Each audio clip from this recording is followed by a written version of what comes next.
चलते हैं गंगा नदी के ऊपर। देखिए गंगा नदी, दोस्तों गंगा नदी का जो है सबसे पहला उद्गम जो होता है हुआ कैसे, इसमें देखिए प्रमुख दो नदियों का सबसे प्रमुख योगदान है। सबसे पहला नदी जो हम लोग जो है ये है हमारी इधर है भागीरथी नदी, भागीरथ नदी, जो कि ये जो आगे जाता है मानसरोवर झील से।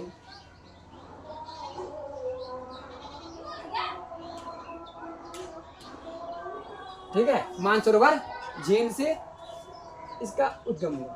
और इसका अगले जो हिस्सा है यहाँ पे ये है अलकनंदा, अलकनंदा नदी। ठीक समझ में।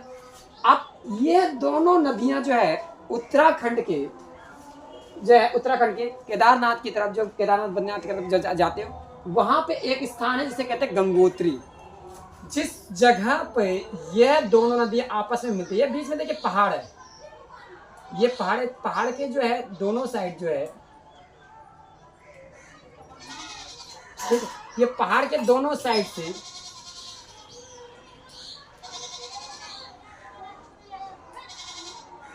ठीक है, पहाड़ के एक हिस्से से भागीरथी नदी और एक हिस्से से अलकनंदा नदी आ रही है। अब ये दोनों नदियां जहां पे मिली है इसको कहते हैं गंगोत्री, गंगोत्री। अब यह अब जाके ये नदी बनी है। वास्तविक जो गंगा है वो है भागीरथी गंगा, ठीक है, भागीरथ नदी।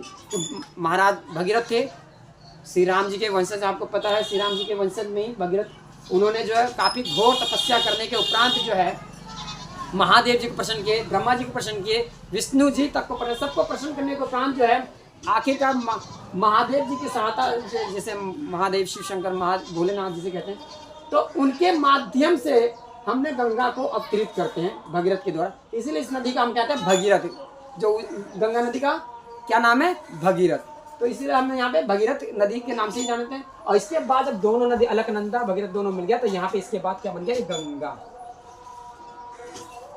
गंगा नदी। अब यह आगे चल के जो है यहाँ पे जब पहली बार मैदान में आती है नदी है, जहाँ पे उसको कहते हैं हरिद्वार, हरिद्वार, हरिद्वार, यानी पहली बार मैदान में ये आती है पहाड़ों से। इससे पहले क्या पहाड़ों से एकदम पूरी बहुत तेज बहाव के साथ आ रही थी, और यहाँ पे जो हरिद्वार में मैदान में पहली बार उतरती है गंगा नदी। यहाँ से फिर आगे चलते मैदानी क्षेत्रों में चलती जाती है।